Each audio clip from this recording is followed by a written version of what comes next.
okene abifyo abugu adifyo awara awarnatu biyama adifyo okene adifyo abugu adifyo awara awarnatu nirsale tima tuwe mama nirsale tima frappe mama. Chers auditeurs, auditrices, chers internautes, cet après-midi, nous avons le privilège de recevoir une légende de la musique de chez nous. Pour celles et ceux qui connaissent la genèse et l'expansion de la musique congolaise produite au Katanga, ils vous diront que l'artiste ici présent a été une pièce maîtresse dans la constitution de cette musique. Par sa passion pour la musique, il nous a inspirés. Par sa belle écriture, il nous a éduqués et édifiés. Par son savoir-faire, il nous a fait danser et dépenser sans compter. Chers auditeurs et internautes, nul n'est censé oublier l'histoire. Vers les années 2010, 11, 12, 13, 14, 15, 16 et 17 et j'en passe, notre invité ici présent était parmi les artistes les plus écoutés de sa région et tant d'autres régions voisines. Pour être plus honnête, il était parmi les 3 meilleurs artistes de sa région et de sa province, mais il n'était pas le 3e. Sa carrière nageait entre les félicitations et les engagements, les applaudissements et beaucoup plus des engouements du grand public jusqu'à ce que les destins puissent décider autrement.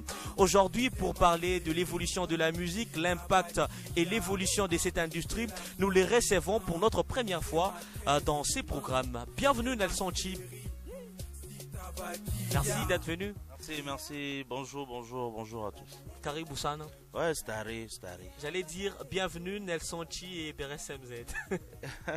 C'est la première question qui revient partout. Okay. La personne qu'on a vue autrefois en duo, un duo incontestable, incontournable, aujourd'hui il rentre en force très seul.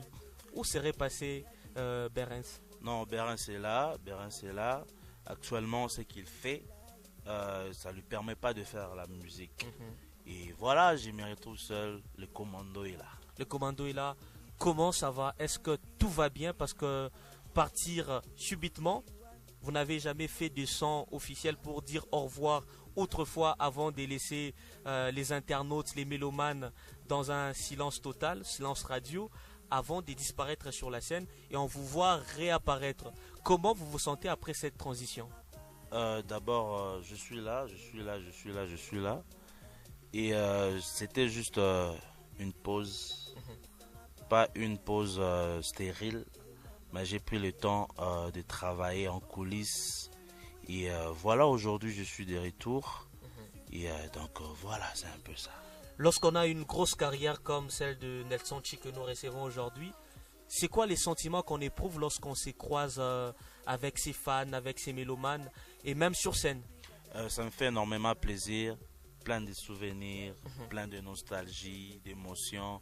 Donc voilà, je suis très content de revoir mes fans. Et donc voilà, c'est ça. À cette époque-là, artiste à succès, je viens de le dire dans l'intro, parmi les 3 meilleurs artistes de cette province, il en faisait partie, mais tu n'étais pas 3e. Pour dire soit tu étais le numéro 1 ou le numéro 2, chacun doit classer à sa manière. Alors à ces jours, tu rentres, tu retrouves quand même les terrains aussi saturés, pas comme avant, je dois dire. Aujourd'hui, qu'est-ce qu'il y avait avant qu'il n'y a pas aujourd'hui? Ou qu'est-ce qu'il y a aujourd'hui qu'il n'y avait pas avant? Et par contre, le terrain n'est pas saturé, mon frère. Il n'est pas saturé? Oui, il n'est pas saturé. Par contre, le terrain est vide. Ah bon? Ouais, il y a une très grande différence, la musique d'avant et d'aujourd'hui. Comment ça? Tu vois, d'avant, il y avait des sons. Il y avait Nelson Chi, il y a Tchekeleke, il y a Dacosta là-bas, il y a Oxygène, il y a le groupe Épidémie et tout.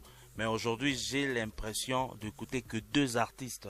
Lequel? Donc tu vois déjà qu'il y a un grand vide.